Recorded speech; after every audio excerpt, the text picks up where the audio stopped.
The Checkpoint is presented by GM Pharma, the first international multinational pharmaceutical company in Georgia. GM Pharma, to serve those who need it most. Healthcare is also a business, especially in Georgia, where the absolute majority of medical facilities and services are private.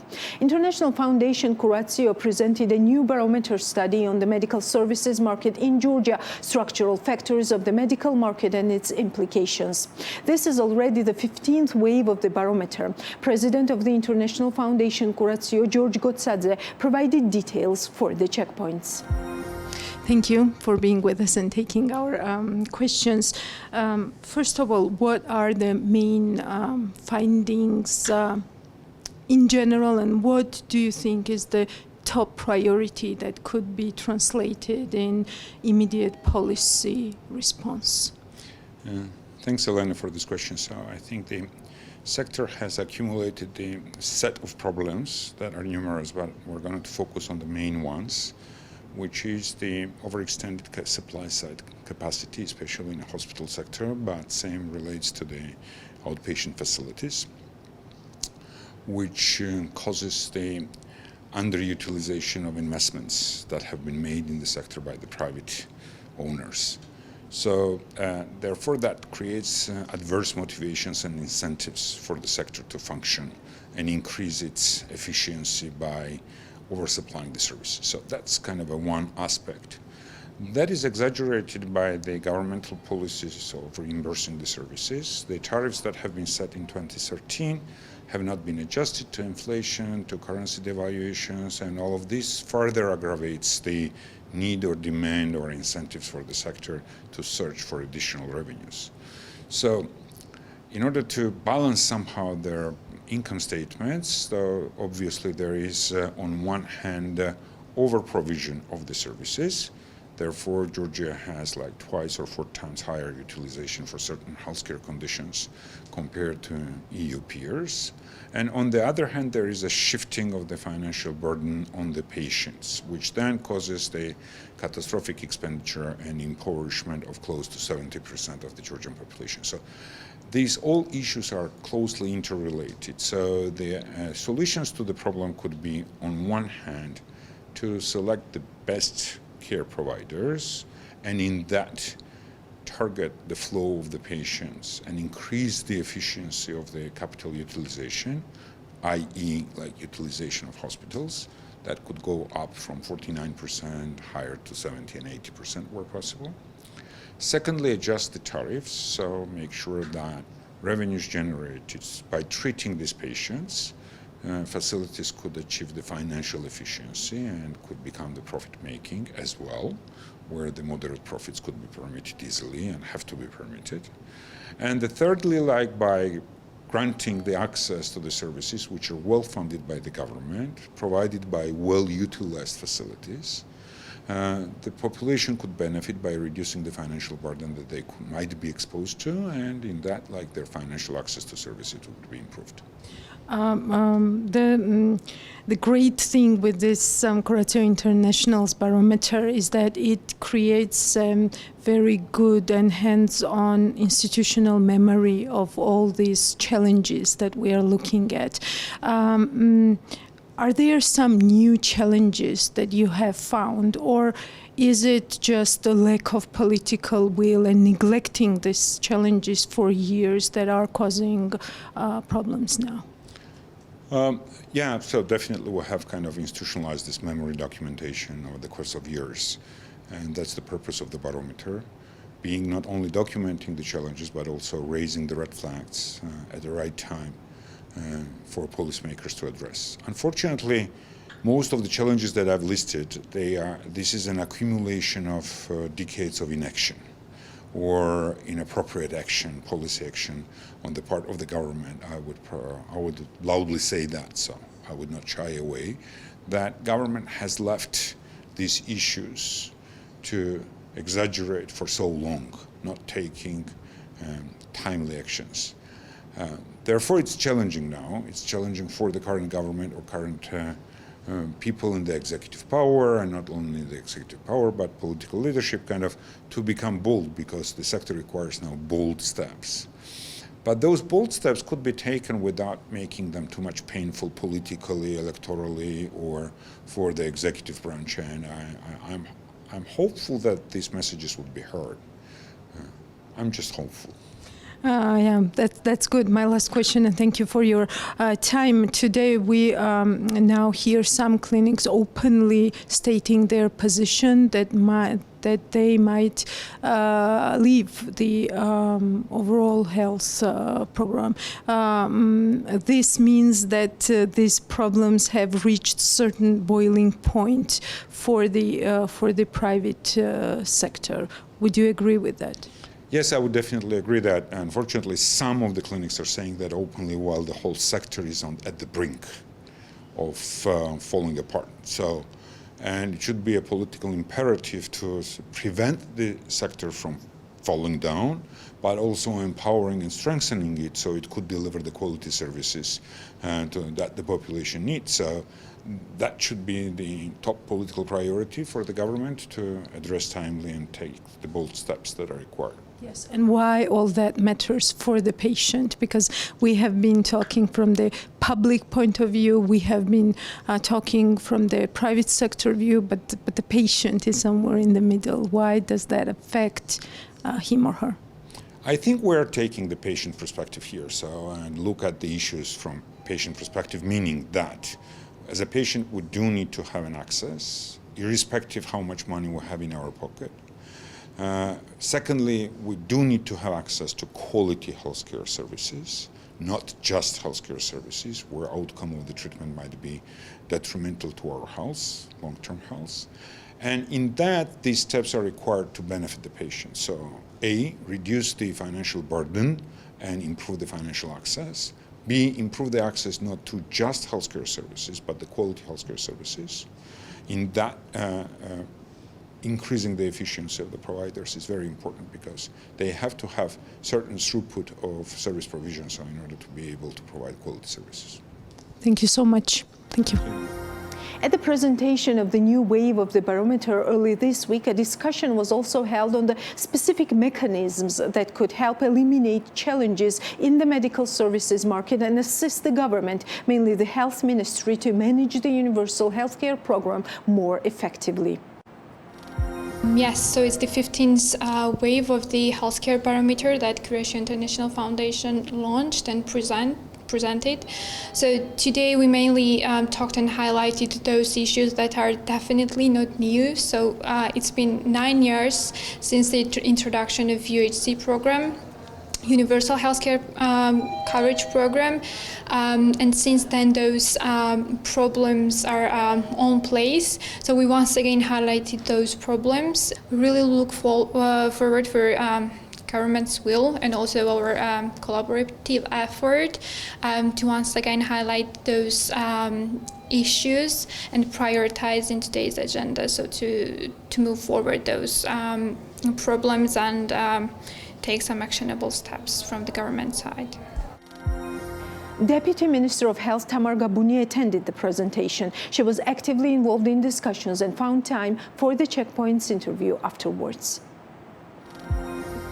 Deputy Minister, thank you for taking our questions. How would you evaluate this meeting? And also, it is already like the 15th wave of the Barometer, which has institutionalized over the years the challenges that our healthcare system has been facing. What was new in that for you? And what would be some of the priorities that could be translated further into some policy actions? Thank you for the question. The Ministry has been actively following all the waves that has been conducted by the International Foundation Curatio within this Health Sector Barometer project. So findings of today's presentation were very much in line with the Ministry's priorities. So the key issues identified by the research group were related to the weaknesses of the primary health care, and this is one of the priorities outlined in the National Health Strategy.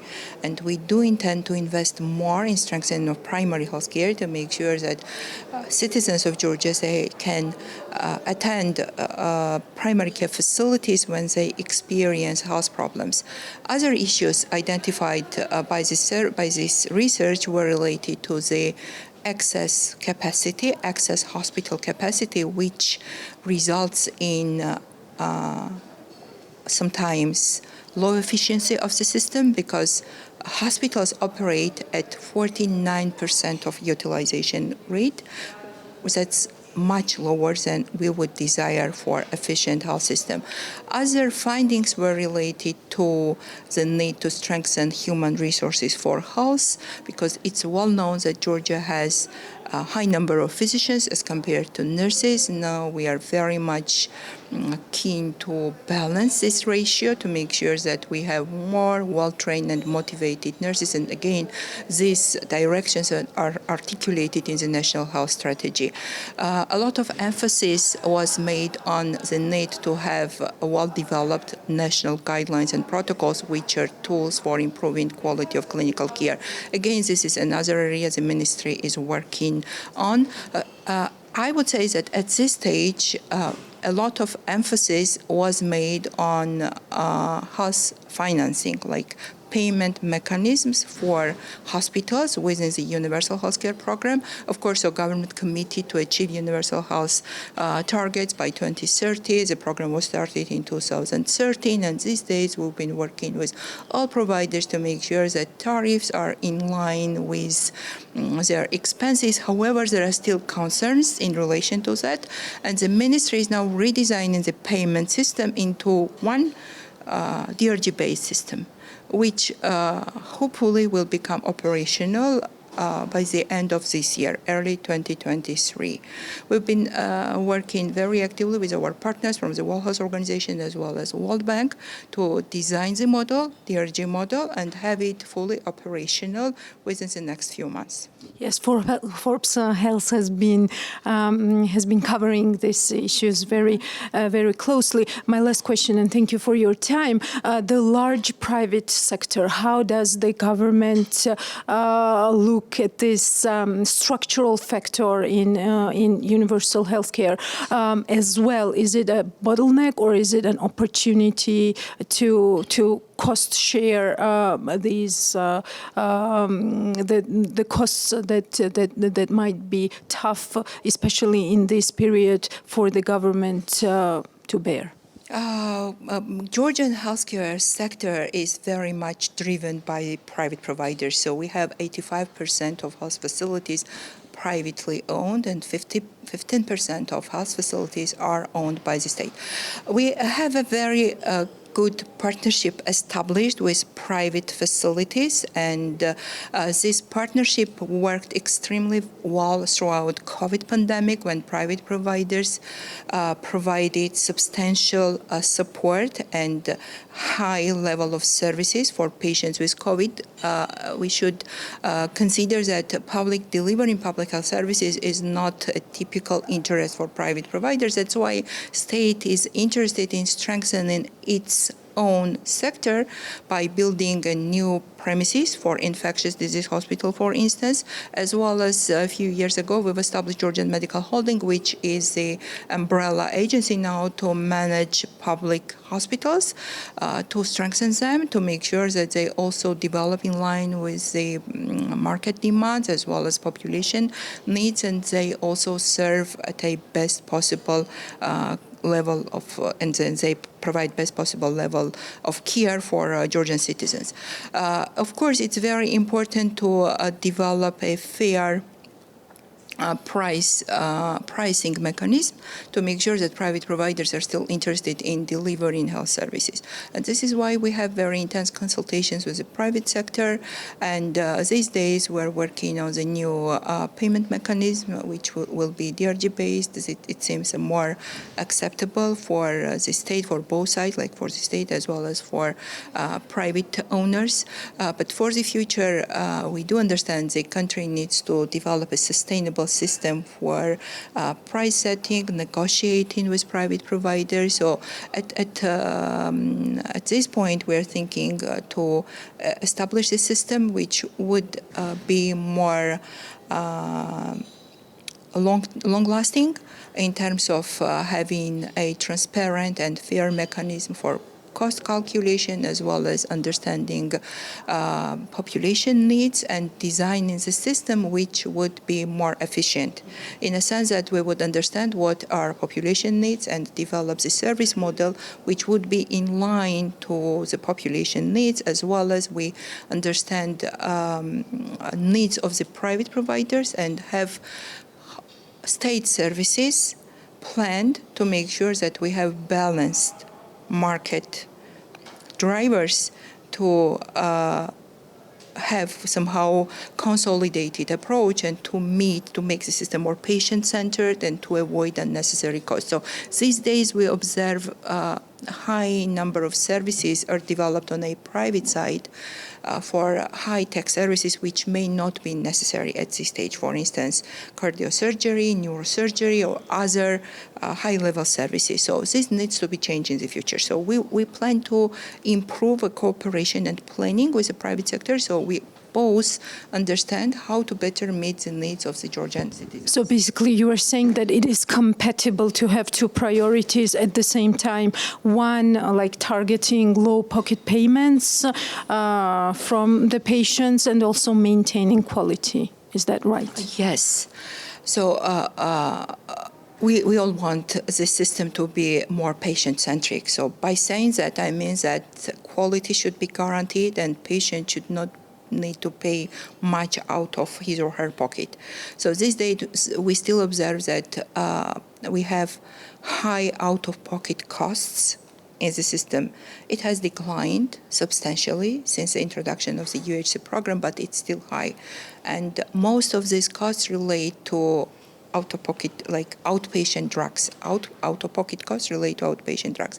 So that's why it's another priority to make sure that we have better access on the farm market to high-quality drug, which will be affordable for patients. And public-private partnership is not only about developing a good private hospitals or building good public hospitals. It's about balancing the service delivery model as well as providing adequate access to outpatient services, including outpatient drugs. So this is our priority, to take a comprehensive approach and balance the needs at outpatient level, inpatient level, as well as strengthen primary health care to make sure that our system becomes more prevention-oriented rather than to be cure-oriented only.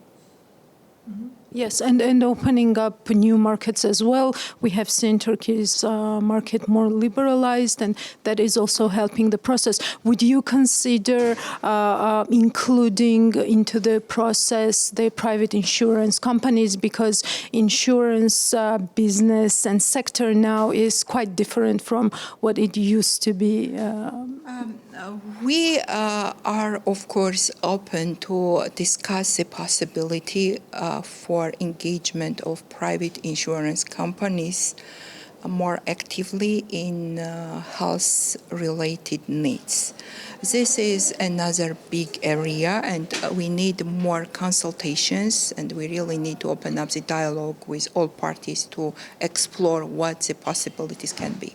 Thank you so much. Thank you. The Checkpoint is presented by GM Pharma, the first international multinational pharmaceutical company in Georgia. GM Pharma, to serve those who need it most.